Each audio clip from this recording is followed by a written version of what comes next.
Now, I've talked about Jim Kwik on this show before. He's got a couple of books to his name, Trout Fishing and Trout Flies, published in 1957, and this one, Fishing the Nymph, published in 1960.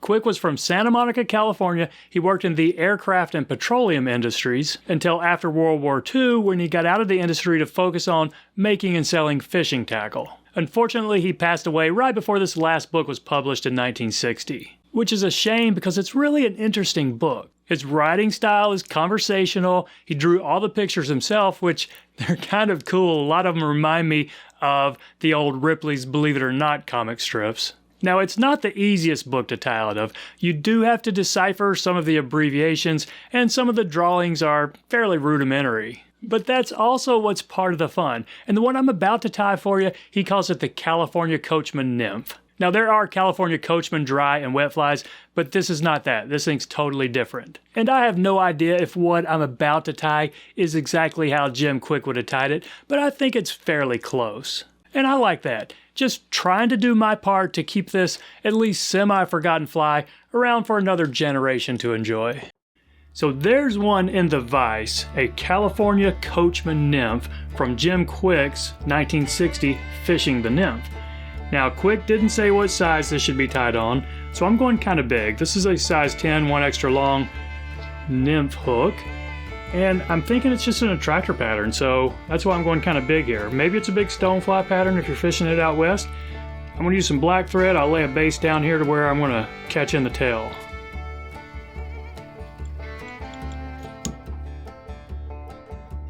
But before the tail, he does call for a tag of yellow floss. So I'm going to catch in some yellow floss. You could certainly do this with the yellow thread if you want. Let's see, that's not caught in very well. One wrap, we can pull it back a little bit. Don't get too crazy there. Just catch it in. Now here's what I'm going to do. Right where my thread is, that's where I want the tail, the front of the tag to be. So what I'll do here, maybe 4 big open wraps, and remember that it was 4. That way when I wrap this tag, my thread will be right there where I want to catch it off.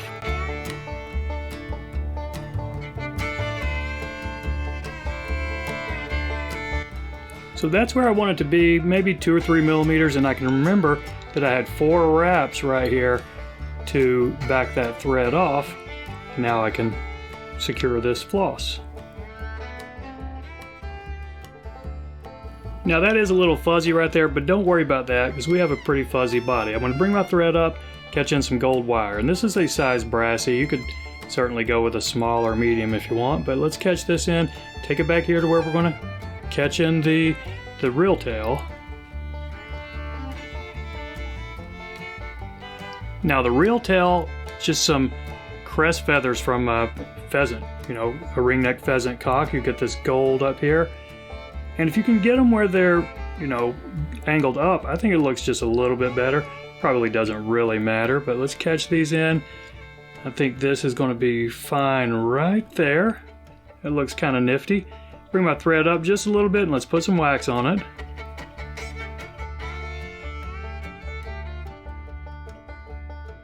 Okay, well, we didn't need to wax it yet. I forgot about this part. This is the covert, or the wing case.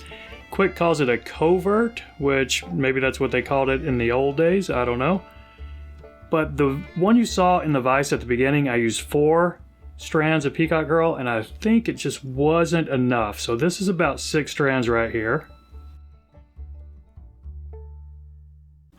And now we can get our thread toward the back and put a little more wax on it. And for the body, Kwik called for a yellow floss or a yellow spun fur.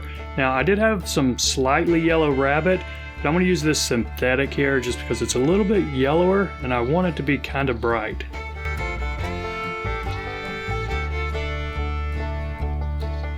Now it might take a fairly long noodle because I'm going to dub this all the way up here to right behind the eye.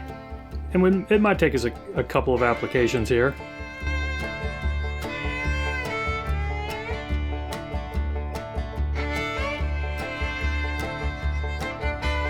Okay, I think that's going to be fine. Next thing we're going to do, just bring this peacock herl up and catch it off up here at the front. Now snip this and save the rest of this herl. That's plenty enough for the next fly or two. And let's just go ahead and wrap this rib to really secure this herl down.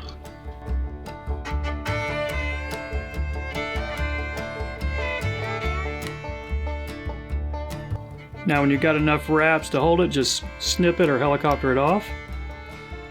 And we might want to put a few wraps right here just to flatten this area out and get ready for our legs. Now Quick did call for mallard as a throat and side whiskers. Now I've never seen a pattern that called for side whiskers. The one I did before, I did put the throat. I'm going to skip it this time because I think it's just a little much with all these side whiskers and the throat. So what I've done, I've got some mallard here and I'm going to kind of judge it sticking forward about how far I want them to be coming off the side. And I'm not really sure if this is how you do side whiskers. You know, I've never seen them in a pattern, but it's my best guess of how you do them. So I just caught that in with the tips going forward. I'm going to snip off the back, and what I'll do here, just try to split these in half and pull either of them off to the side without mangling them too much. So let's see, let's put some figure 8 wraps in between these right here. There we go, we got one coming off the side. Now I'll try to do it with the other one.